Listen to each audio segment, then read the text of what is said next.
सो कल जो हमने देखा था, हमने गिब्स फ्री एनर्जी की बात की थी।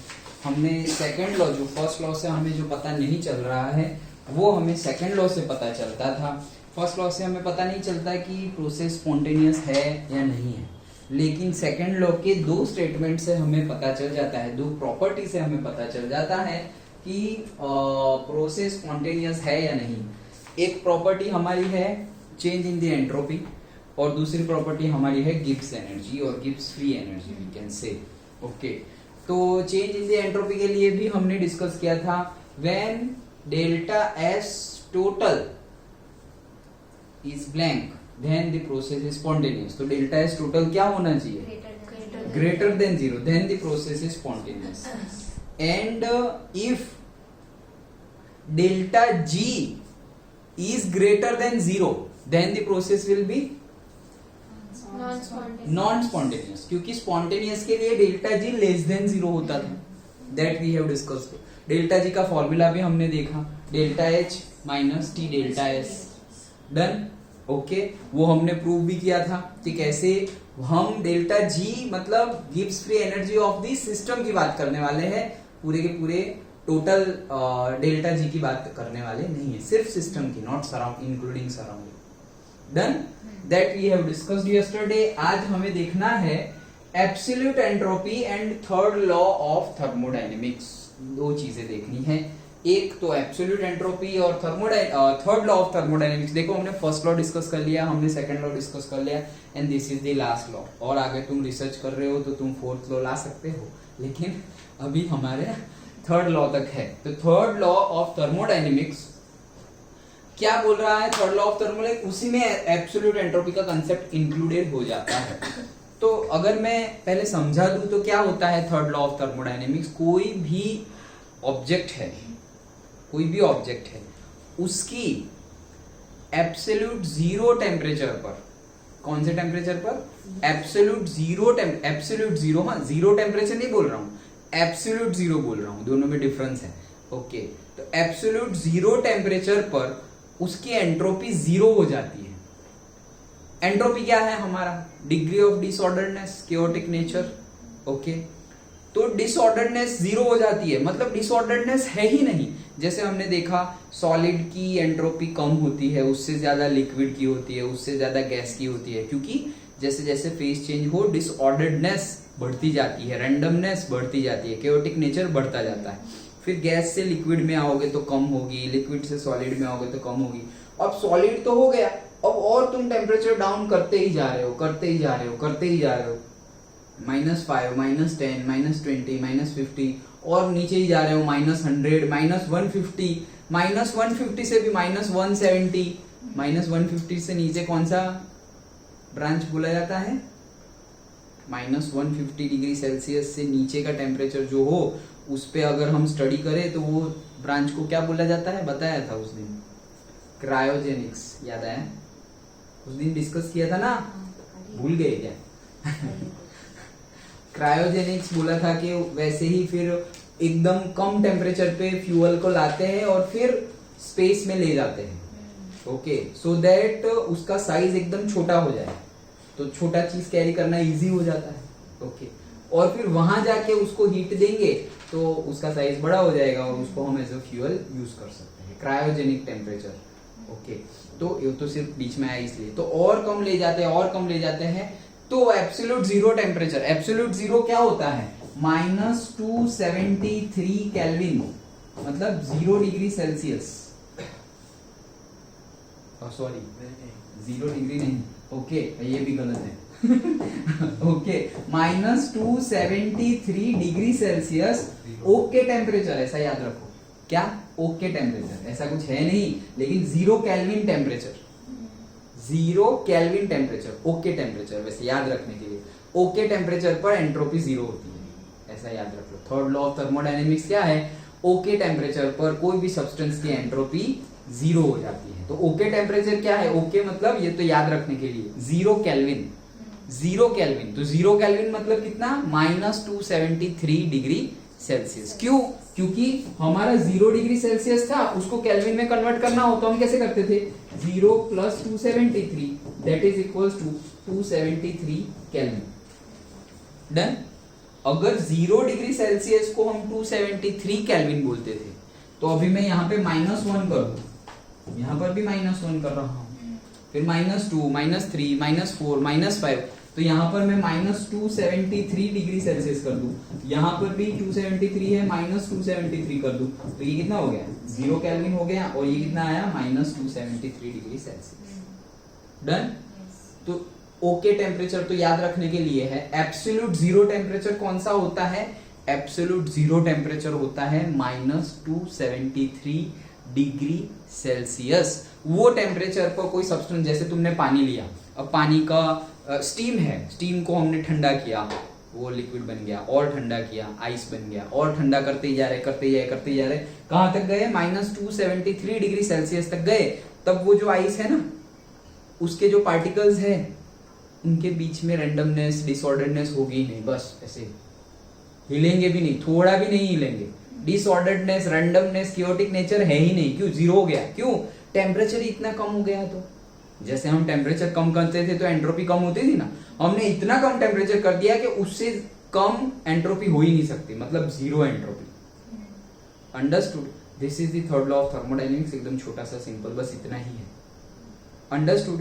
एब्सोल्यूट जीरो टेम्परेचर पर सब्सटेंस की एंट्रोपी जीरो होती है। That's it. डन। चलो, तो molecules of a substance may move in a straight line in any direction. They may spin like a top and the bonds in the molecules may stretch and compress. तो मतलब molecules जो होंगे और सिर्फ particles होंगे कोई भी substance में, वो तो रैंडमली बिहेव करते ही रहेंगे। भले ही हमें लगे कि कोई ऑब्जेक्ट स्टेशनरी है, लेकिन उसके पार्टिकल्स थोड़ी स्टेशनरी होते हैं। वो तो हम 9th में पढ़ रहे थे ना, पार्टिकल्स आर ऑलवेज मूविंग, उनके पास ऑलवेज काइनेटिक एनर्जी होगी, वाइब्रेशन करते होंगे, वो सब हमने पढ़ लिया था छोटे क्लास में। सो वही चीज बता रहे थे। These motions of the molecules are called translation. अगर स्ट्रेट लाइन मोशन है तो उसको बोलेंगे ट्रांसलेशन। गोल-गोल ऐसे घूम रहा है, स्पिन कर रहा है, तो उसको बोलेंगे हम रोटेशनल। वाइब्रेट कर रहा है तो vibrational motion respectively. When the temperature of the system rises, जब टेम्परेचर बढ़ता है तो क्या होगा, एंट्रोपी बढ़ेगी, एंट्रोपी बढ़ेगी, चेंज इन द एंट्रोपी कम होगी। ओके, बट जब टेम्परेचर बढ़ेगा तो एंट्रोपी बढ़ेगी। These motions become more vigorous. वो तो ऑब्वियस है, जैसे जैसे हम टेम्परेचर बढ़ाएंगे तो पार्टिकल्स एकदम फास्ट मूव करने लगते हैं ना। ओके, तो विगरस मतलब very fast. And entropy increases, that we know. On the other hand, when the temperature is lowered, the entropy decreases, that also we know. तो ये सेंटेंस आ गया। The entropy of any pure crystalline substance, कोई pure crystalline substance की entropy approaches zero, मतलब zero होती जाएगी। कब?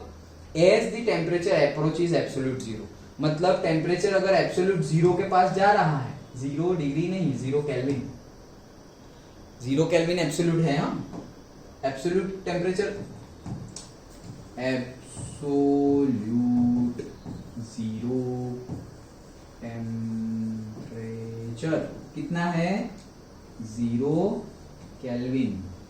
डन। याद रखना, 0 केल्विन एब्सोल्यूट जीरो टेम्परेचर है।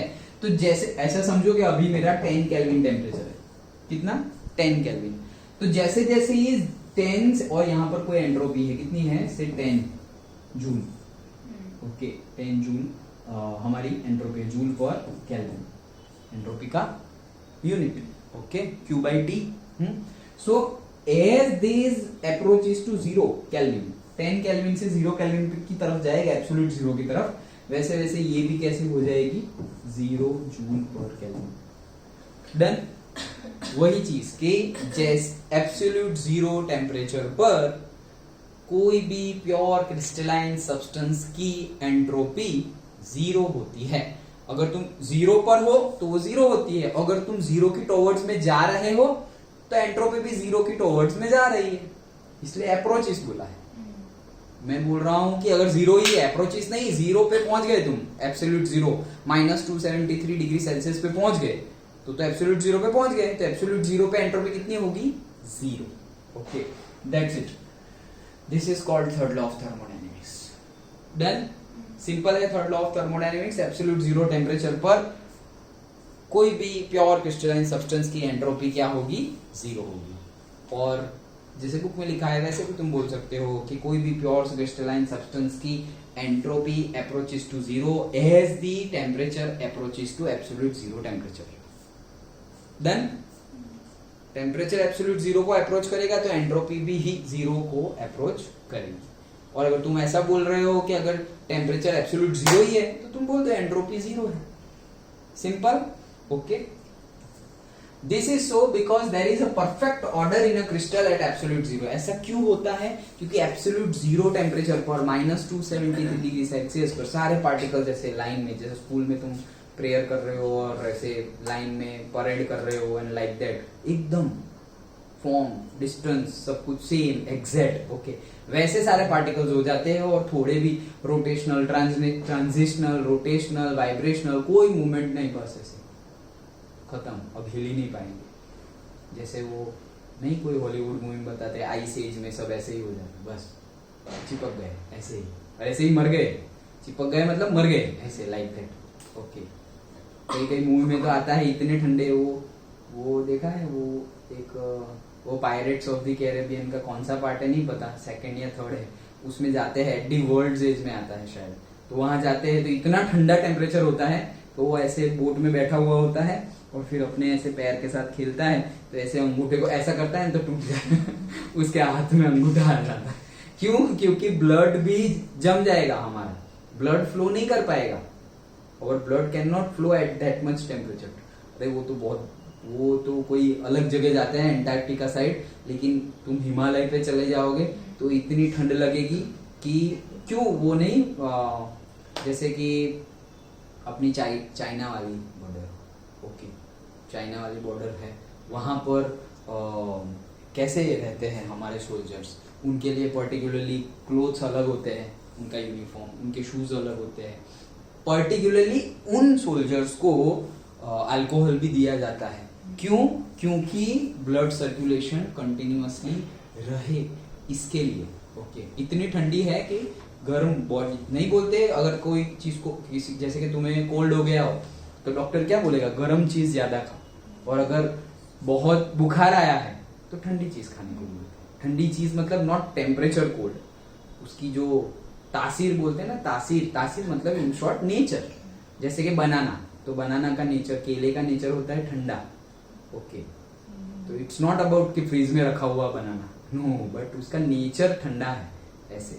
और जैसे मिल्क का नेचर भी ठंडा है, वैसे गर्म भी होता है, ड्राई फ्रूट्स होते हैं कई, तो वो गर्म नेचर के होते हैं, तो बहुत ज्यादा भी नहीं खा लेने चाहिए, लाइक दैट। ओके, तो वैसे बात कर रहे हैं, तो एब्सोल्यूट जीरो पे सारे के सारे ऐसे एकदम नो मूवमेंट, सारी मूवमेंट जीरो हो जाती है। चलो, this statement is confined to pure crystalline solids. ये प्योर क्रिस्टलाइन सॉलिड्स के लिए ही ये स्टेटमेंट गिवन है, because theoretical arguments and practical evidence have shown that entropy of solutions and super cooled liquid is not zero at 0 kelvin. ये सिर्फ और सिर्फ प्योर क्रिस्टलाइन सॉलिड के लिए ही बोला गया है, क्योंकि ऐसा भी है, ऐसे सॉल्यूशंस है, सब्सटेंस नहीं, सॉल्यूशन मतलब कोई भी चीज, जैसे नमक वाला पानी, तो वो पानी है और नमक है, लेकिन तुमने दोनों को मिक्स कर दिया तो वो क्या बन गया, नमक वाला पानी, तो वो क्या हो गया, सॉल्यूशन। वो तो पता ही है, अभी सॉल्वेंट सॉल्यूट मिक्स होकर सॉल्यूशन बनता है। अब यार ये रोज का हो गया है। हाँ, तो कई बार ऐसा देखा गया है कि सॉल्यूशन जो होता है, सॉल्यूशन के टेम्परेचर, जो सॉल्यूशन होता है, सॉल्यूशन अगर एब्सोल्यूट जीरो टेम्परेचर पर आ जाए, 273 केल्विन, 273 माइनस 273 डिग्री सेल्सियस पर आ जाए, या 0 केल्विन पर आ जाए सॉल्यूशन, तो कई सॉल्यूशन है जो सॉलिड फॉर्म में आते ही नहीं। कई ऐसे सॉल्यूशन है जो सॉलिड फॉर्म में नहीं आते, जैसे कि प्योर वाटर हो, प्योर वाटर 0 डिग्री सेल्सियस पर आइस हो जाएगा, लेकिन नमक वाला पानी 0 डिग्री पे आइस होगा क्या? नहीं होगा। नमक वाला पानी होगा, वो 0 डिग्री पे आइस नहीं होगा। क्यों? वो प्योर वाटर नहीं है, वो प्योर वाटर के लिए 0 डिग्री सेल्सियस है। तुम उसमें शुगर डाल दी, तुमने सॉल्ट डाल दिया, अब तुम बोलोगे कि वही वो पानी भी 0 डिग्री पे आइस बन जाना चाहिए, नहीं बनेगा। फ्रीज 100% फ्रीज नहीं होगा, फ्रीज हो जाएगा ऑब्वियसली, बट 100% फ्रीज नहीं होगा। ओके, 100% फ्रीज नहीं होगा, उसको थोड़ा और कम टेम्परेचर चाहिए। जैसे कि हमारे लेक्स, तुम में से घूमने जाओ, कश्मीर घूमने जाओ, डल झील, डल लेक एंड ऑल, तो वहां पर तो टेम्परेचर ही होता है -5। फिर भी कई पानी होता है जो लेक में पानी दिखता है तुम्हें कई जगह पर, -5 पे पानी कैसे है, वो तो आइस हो जाना चाहिए। That is not pure water. इसीलिए ये क्वेश्चन होना चाहिए कि ये पानी कैसे है, टेम्परेचर, बाहर का टेम्परेचर तो देखो -5 है, तो सब कुछ आइस, तो फिर तुम पानी की बोतल निकालो, पियो और फिर रखो, तो आइस हो जानी चाहिए। ऑब्वियसली हो जानी चाहिए ना। ओके, बट वो प्योर वाटर के लिए है। हमारे जो वाटर होते हैं उसमें भी सस्पेंडेड सॉलिड्स होते हैं। ओके, जो बोलते हैं ना इतना ppm वाला वाटर है, इतने TDS वाला वाटर है, टोटल डिसॉल्व सॉलिड्स, उसके ऊपर डिपेंड करता है कि तुम्हारा कब कूल होगा।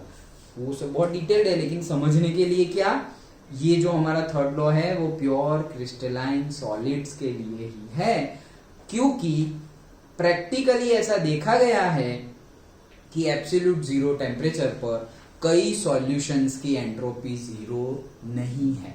That's it, understood?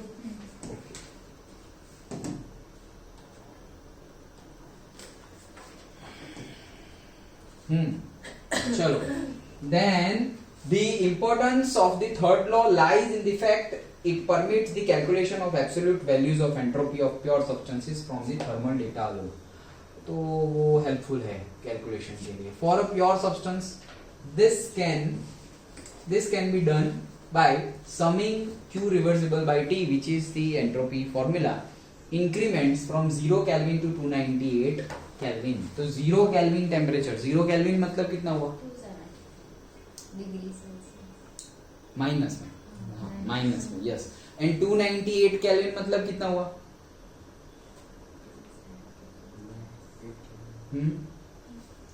ये तो याद ही होगा ना, 25 डिग्री सेल्सियस, 298 25 और 300 केल्विन 27। ओके, तो -273 डिग्री सेल्सियस से तुम कहां आ रहे हो, पहले तो 0 डिग्री सेल्सियस पे आओगे, फिर 0 डिग्री सेल्सियस से आओगे 25 डिग्री सेल्सियस पर।